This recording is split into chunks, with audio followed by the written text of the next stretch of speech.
Aking wini-welcome sa ating Hana Filipino Worship. I hope that today, in worship and in prayer, you find God's plan.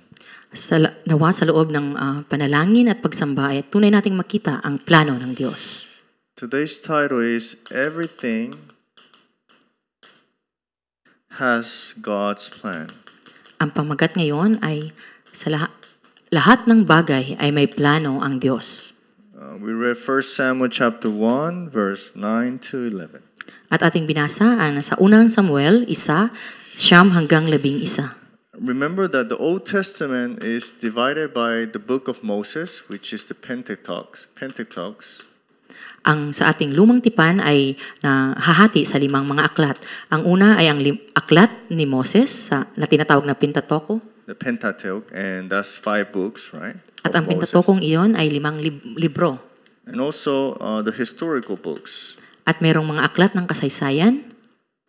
And also we can see the poems or the psalms. At ang aklat ng mga karunungan. And also prophetics, which is talking about the prophets about Messiah too. At ang aklat ng mga propeta, na kung saan ang mga propeta ay nagsasabi tungkol sa darating na Misaya.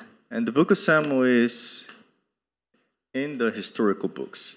At ang aklat na ito ni Samuel ay napapabilang sa aklat ng mga kasaysayan. All of this Old Testament is talking about Israel history. At lahat ng mga libro na nasa lumang tipan ay nagsasabi tungkol sa kasaysayan ng Israel. Then we need to ask ourselves why we're learning or listening about Israel if we're not Israel.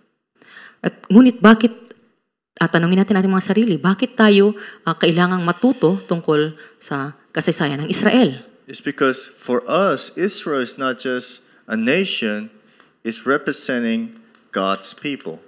Pagkat ang Israel para sa atin ay hindi lamang nasyon, kundi ito ay representante ng mga anak ng Diyos. So we are the spiritual Israel, in other words. Kaya tayo ay tinatawag na mga espiritual na Israel. So we need to know what God does, or what God do with His people, right? At dapat nating malaman kung ano ang ginagawa ng Diyos para sa kanyang mga nasasakupan. So the theme of this historical books is what? First, it talks about wars. At sinasabi na ang tema ng mga aklat ng kasaysayang ito, una, ito ay tumutukoy sa digmaan. But it's not just war, it's war against the Gentiles. Hindi lamang digmaan, kundi digmaan laban sa mga banyaga. And we can see repeatedly that this war is representing one thing. At makikita natin na paulit-ulit na ang mga gerang ito ay nagre-representa ng isang bagay. Is the kingdom of God or the kingdom of Satan? Ito ba ay kaharian ng Diyos o kaharian ni Satanas? But at the end of the day, it's God who gives the victory over the Gentiles.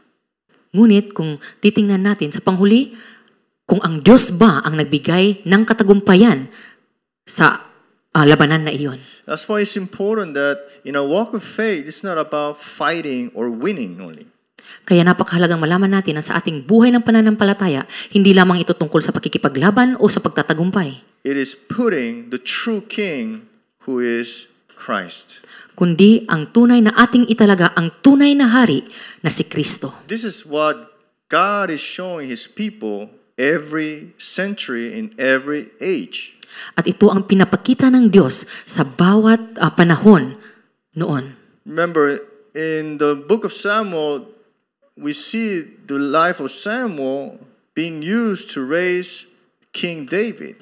At makikita natin sa libro ni Samuel na ginamit sa Samuel upang ang Haring David ay maitatag. So what does King David represents for us?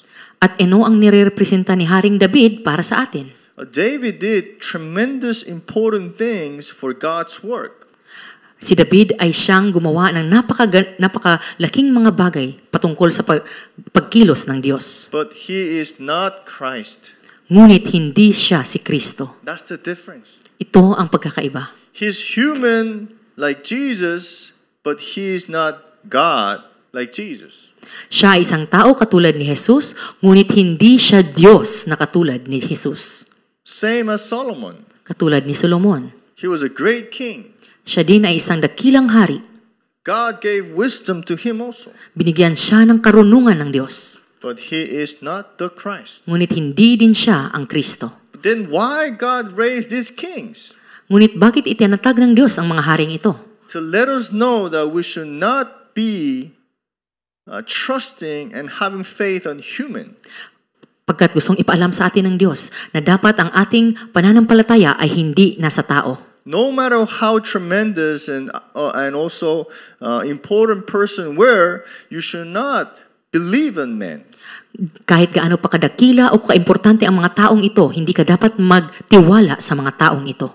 They were used as a representation of who? Of Messiah who will come. Sila lamang ay ginamit ng Diyos ng mga representasyon ng Messiah na darating. That's why only Christ can defeat the work of Satan.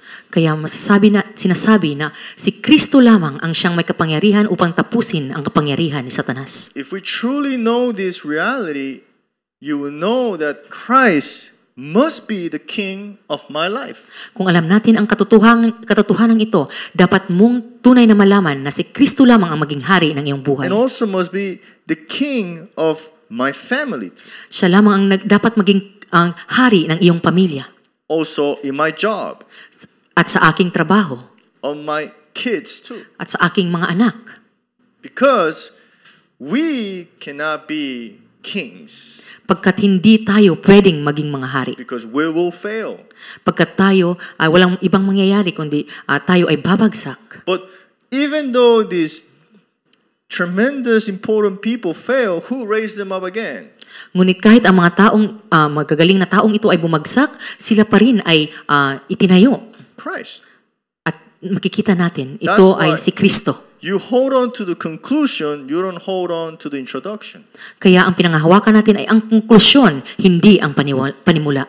That's why, as I told you, the historical books is talking about the coming true king.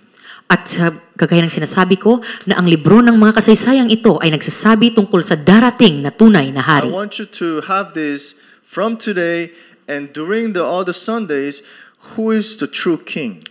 At nawa ay tunay ninyong isipin na mula ngayon at hanggang sa susunod na linggo, sino ang tunay na hari? We need a true king to break down the forces of what? Of darkness. Kailangan natin ng tunay na hari upang tapusin ang paggawa at pagkilos ng kadiliman. Can you break the forces of darkness by your own will?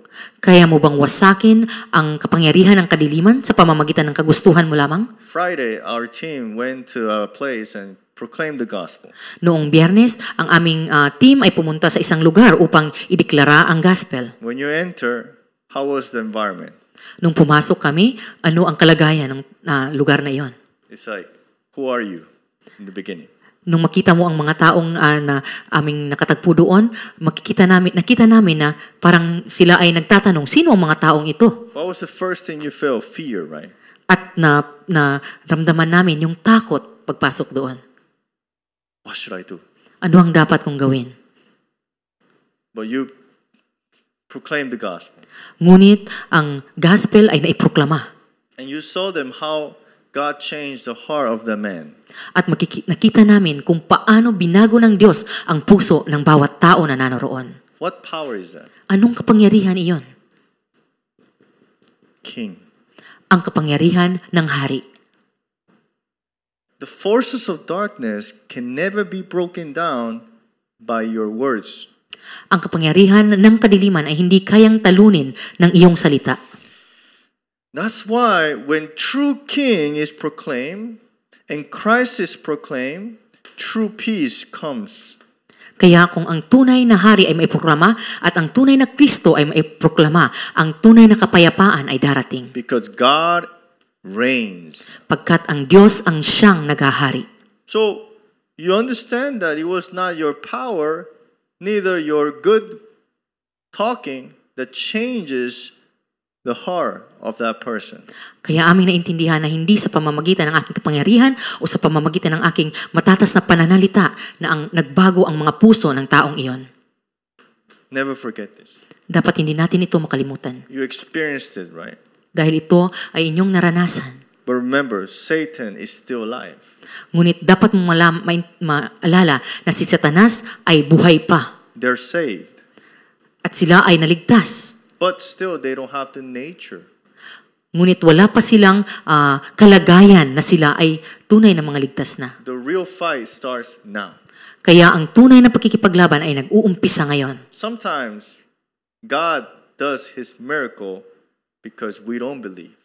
Minsan, ginagawa ng Diyos ang kanyang mirakulo pagkat hindi tayo naniniwala. That's what we call grace. At yun ang masasabi natin, tinatawag nating grasya. Israel did not meet the Red Sea suddenly. Hindi bigla na lamang na katagpo ng Israel ang pulang dagat. God led them to the Red Sea. Ngunit ang Diyos mismo ang naggabay sa kanila upang sila ay mapunta sa dagat na pulang iyon. Within that journey, there were so many persecutions. Behind, in the front, and also in the multitude.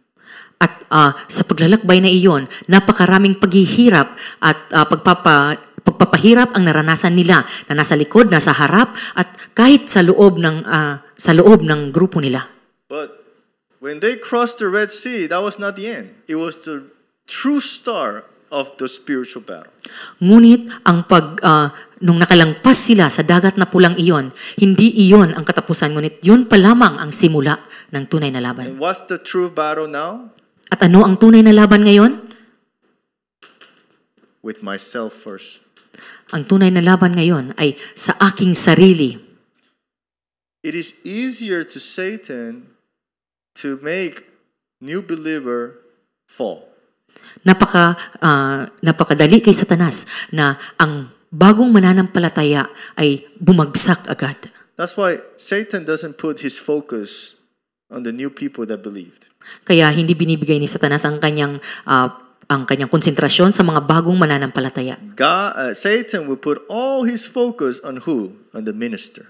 Ang gagawin ni Satanas ay ang lahat ng kanyang konsentrasyon ay ibibigay niya sa taong nagpuproklama ng mensahe. We should never be deceived of ourselves. Kaya dapat ay tayo hindi malinlang ng ating mga sarili. That's the true fight that now you should have. Ito ang tunay na laban na dapat mong tunay na labanan. For me, I already see and I'm seeing 5 steps ahead. Para sa akin, nakikita ko na ng mas nauna, 5 hakbang na nauuna. Why? Bakit? Because the Word of God sees future. Pagkat ang salita ng Diyos ay nakikita ang hinaharap. And the future is today. At ang hinaharap ay ngayon. But I am in eternity. Ngunit ako ay nasa kawalang hanggan. That's why you should see ahead of time everything. Kaya dapat mong tunay lagi na nakakakita ka ng mas nauna. Keep sending the angels of God to protect the mind of the hearts of those people that you have shared the gospel continuously.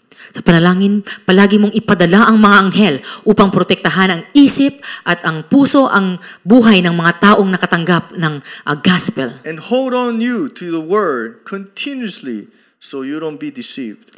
At panghawakan mo ng patuloy ang salita upang ikaw ay hindi malinlang. So you will start with the gospel letter or the way of salvation, right?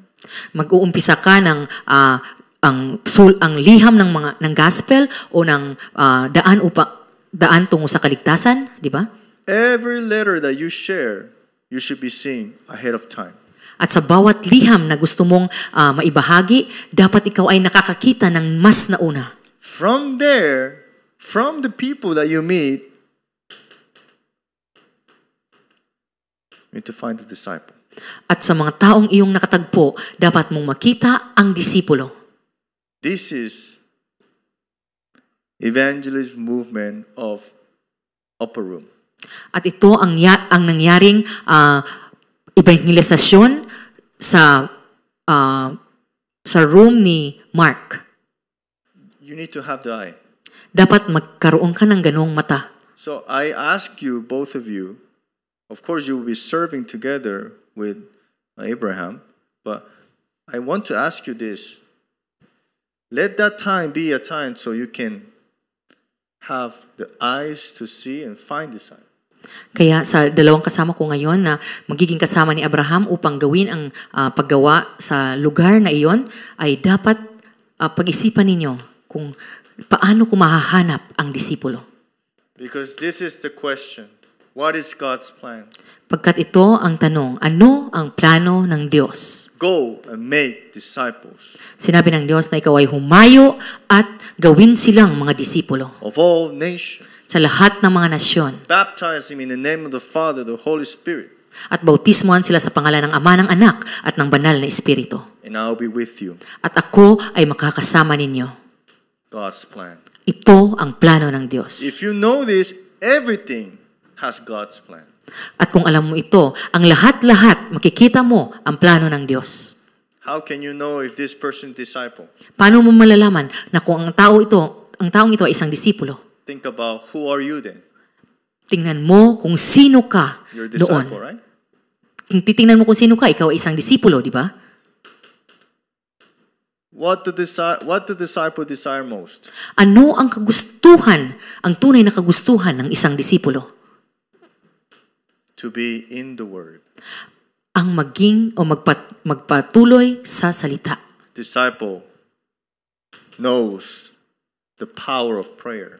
At alam ng isang disipulo ang kapangyarihan ng panalangin. And the disciple knows to do what? Sacrifice. At alam ng disipulo ang salitang sakripisyo. My things. Ang mga aking bagay ay dapat maisikripisyo. My time. Ang aking oras. That's why we know the word martyr from here. At kaya dito mo nalalaman ang salitang martir.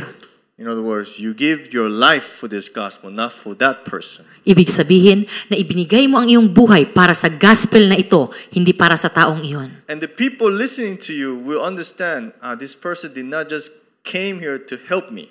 At maiintindihan ng mga taong nakikinig sa iyo na ang taong ito ay pumunta dito hindi para lamang na ako ay tulungan. Imagine 20 of you asking you for help. Kung iisipin mo, 20 mga tao ang nag-aantay ng tulong galing sa iyo. How are you going to help all of them? Paano mo sila matutulungan? Even my life is so difficult. Kahit ang aking buhay ay napakahirap na. My husband, my kids, Ang aking asawa, ang aking mga anak, money. pera, You cannot be in the same level. hindi kayo magkakaroon ng parehas na level. Stake your life in where? In the gospel. Dapat mong ilaan ang iyong buhay para sa gospel na ito. And you start to understand. At ngayon ay tunay mong maiintindihan. But we need to understand why sometimes things don't work.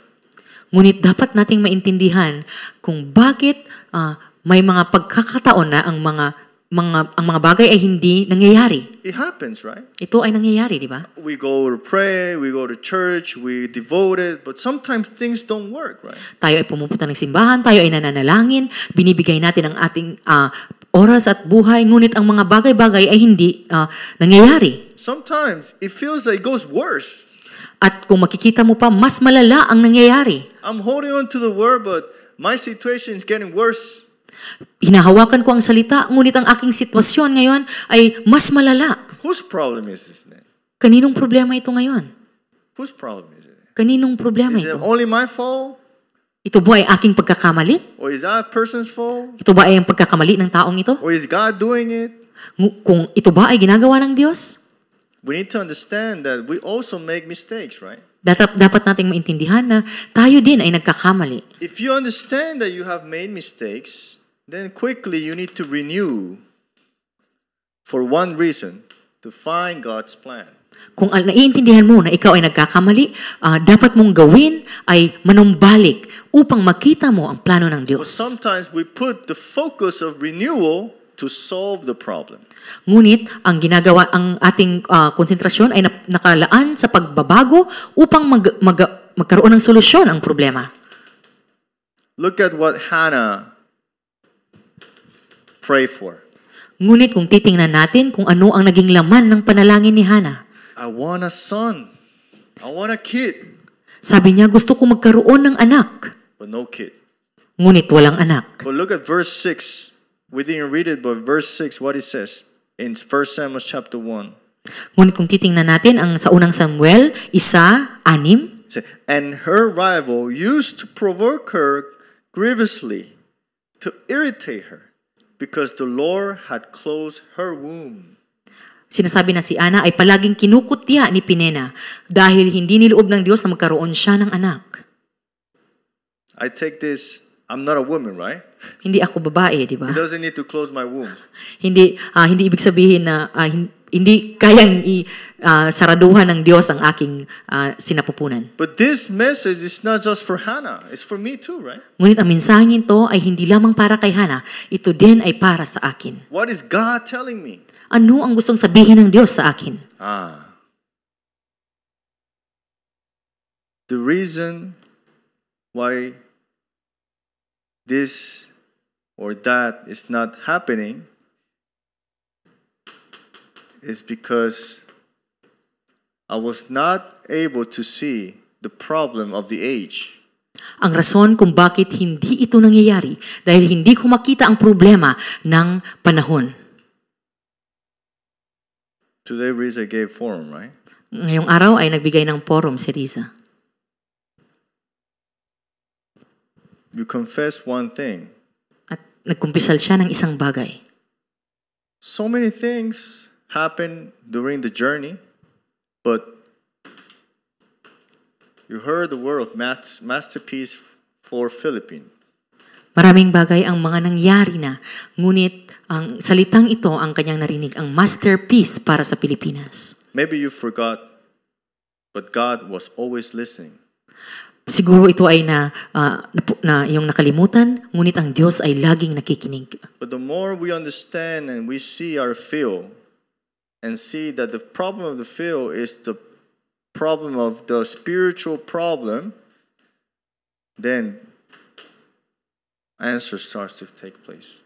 Ngunit kung patuloy nating nakikita at naiintindihan na ang espiritual na problema ang siyang tunay na problema ng panahon, ngayon ay makikita mo ang tunay na masterpiece. In other words, until you open your eyes to see the field, you'll be only just asking for something. Hanggat hindi nagbubukas ang iyong mga mata para sa iyong field, ikaw lamang ay laging hihingi ng mga bagay-bagay. In other words, God wanted and He closed the womb of Hannah so she can know the right prayer. At ibig sabihin na sinara ng Diyos ang sinapupunan ni Hannah upang at tunay niyang maintindihan ano ang tunay na panalangin. And let her see the times that she was living. At makita ang panahon kung saan siya ay namumuhay. And that time was spiritual darkness and ignorance. At nung oras na iyon, ang panahon ng kadiliman at ang spiritual na pagkamangmang. 1 Samuel chapter 3 verse 1, it says, the word was rare. It says like this. Sinasabi sa unang Samuel 3:1 na nung panahong iyon, walang salita. What does that? The word was rare is that there was no words. People wanted to listen what they want. Anong ibig sabihin na bihira na ang magpahayag si Yahweh? Hindi ibig sabihin na walang salita, ngunit ang mga tao ay gusto lamang nilang marinig ang gusto nilang marinig. People are not desiring to listen to the true gospel. Hindi gusto ng mga tao na makinig sa tunay na gospel. They just want to listen to what it is beneficial and pleasant for their ears. Gusto lang namang nilang marinig kung ano ang makakabuti at para sa kanilang mga tenga. That's why you need to be careful when you share the gospel, because sometimes we're sharing the gospel for what they want to hear. Kaya dapat tayong maging maingat sa ating puproklama ng gospel. Pagkat minsan, gusto lang ang lalabas sa ating mga bibig ay ang mga salita lamang na gusto nilang marinig. And when there's no word in the heart, what happens? There's no revelations. At kung walang salita na mapupunta sa kanilang puso, walang revelasyon na magaganap. No visions. Walang mga pangitain na makikita. That's why so many Christians live without assurance. Kaya maraming mga Kristiyano ang namumuhay na walang kasiguraduhan. Because they have no word. Pagkat wala silang salita. It's whatever. At kahit ano na lamang ang meron sila. Anything in the world, I take whatever. At kahit anong meron sa mundo, yun ay aking tinatanggap. From any preacher. Kahit sa kani-kaninong mga nagsasalita. From different churches. Sa iba't ibang simbahan. No assurance. Walang kasiguraduhan. That's why people are now living a life that I should not go to church. I can listen to in my home now. Kaya ang mga tao ay namumuhay ngayon na kahit hindi ako pumunta ng simbahan, ayos lang. Ako ay makikinig na lamang sa aking bahay. And that brought what? Religious life. At ito ang nagdala ng relihiyosong buhay. And at the end of the day, this would turn to idolatry. At sa pagtatapos, ito ay magiging pagsamba sa mga Diyos-Diyosan. How many idolatry and idol worship is in Philippines? So much. Napakaraming pagsamba sa mga Diyos-Diyosan ang nangyayari sa Pilipinas. How many physical problems do you see in Philippines? Too much. Napakaraming mga pisikal na problema ang iyong makikita sa Pilipinas. How much problem of mental illness are much, so much. Napakaraming mga mental na problema ang iyong makikita sa Pilipinas. But the sad thing is that the Christians are like this now. Ngunit ang nakakalungkot na bagay, ang mga Kristiyano ay nasa ganitong kaligayan ngayon. No strength, no assurance. Walang kalakasan, walang kasiguraduhan. Evangelism, I don't know. Hindi nila alam kung ano ang ebanghelisasyon. Church dividing always. At ang mga simbahan ay nagkakawatak-watak. Making business in church. At ginagawa nila ang negosyo sa loob ng simbahan. That's the reality of the field. Ito ang realidad ngayon ng field. But we are now just, we cannot do anything about it. At ngayon tayo ay nagsasabi na lamang na wala akong kayang gawin para dito. We cannot fall into that time. Ngunit hindi tayo dapat bumagsak sa oras na ito. That's why God allowed wars to happen. Kaya hinahayaan ng Diyos na magkaroon ng mga gera. So you can wake up. Upang tayo ay tunay na magising. Right? Diba? So you can wake up. Upang tayo ay tunay na magising. That's why God allowed disasters. Kaya hinahayaan ng Diyos ang mga itong mga disaster na mangyari. So you can pray. Upang ikaw ay tunay na makapanalangin. Right? Diba? That's why Philippines is in the most important time. Kaya ang Pilipinas ngayon ay nasa pinakamahalagang oras. But who's gonna share the truth gospel? Ngunit sino ang magbibigay ng tunay na gospel? God is looking for that disciple. At ito ay ang disipulong ito ay hinahanap ng Diyos ngayon. And the people you met on Friday. Sa mga taong iyong nakatagpo noong Biyernes. There should be one person that wants to share this gospel to others. Meron dapat isang tao na tunay na mayroong kagustuhang ibahagi ang gospel na ito para sa ibang tao. That's why God wanted who? A Nazarite. Kaya pinili ng Diyos ang isang Nazareno. In other words, disciple. Isang disipulo. That's why, remember, the remnants, were born in the most difficult times now. Dapat ninyong maintindihan na tayo ay ipinanganak ngayon sa napakahirap na panahon. But you should not worry because God has everything ready to bless you.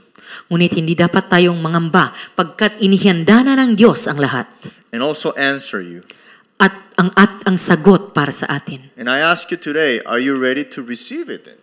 Ngunit ang tanong ko sa inyo ngayon, ikaw ba ay nakahandang tanggapin ito ngayon? As a conclusion, kaya sa konklusyon, when things don't go well, seek what? Seek God's plan. Kung ang mga bagay-bagay ay hindi nangyayari, hanapin mo ang plano ng Diyos. God's plan is not solve your problem. Ang plano ng Diyos ay hindi ibig sabihin na ito ay magbibigay ng solusyon sa iyong problema. Because problems for God is nothing. Pagkat ang problema ay wala itong kabuluhan para sa But Diyos. for God's most important desire is first, hold on to the Word. Kaya ang pinakaunang kagustuhan ng Diyos ay ikaw ay panghawakan mo ang salita And save others. at iyong iligtas ang iba. That's God's plan. Ito ang plano ng Diyos. Other things, God already gave it to you.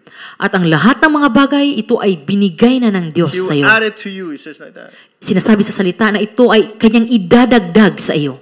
When nothing works out, seek God's plan too. Kung walang nangyayari, dapat mong hanapin ang plano ng Diyos. Don't escape from the problem. Huwag mong layuan o takbuhan ang problema. And also, even though the doors are closed, keep praying. Kahit nakasarado ang mga pintuan, patuloy kang It manalangin. is God who is testing your faith. Pagkat ang Diyos ang siyang nagsusubok ng iyong pananampalataya. That's why we need to restore the gospel Kaya- in the field. Kaya't dapat nating mairestora ang gospel sa ating field. Cannot be done with your own strength, only through Christ-centered movement.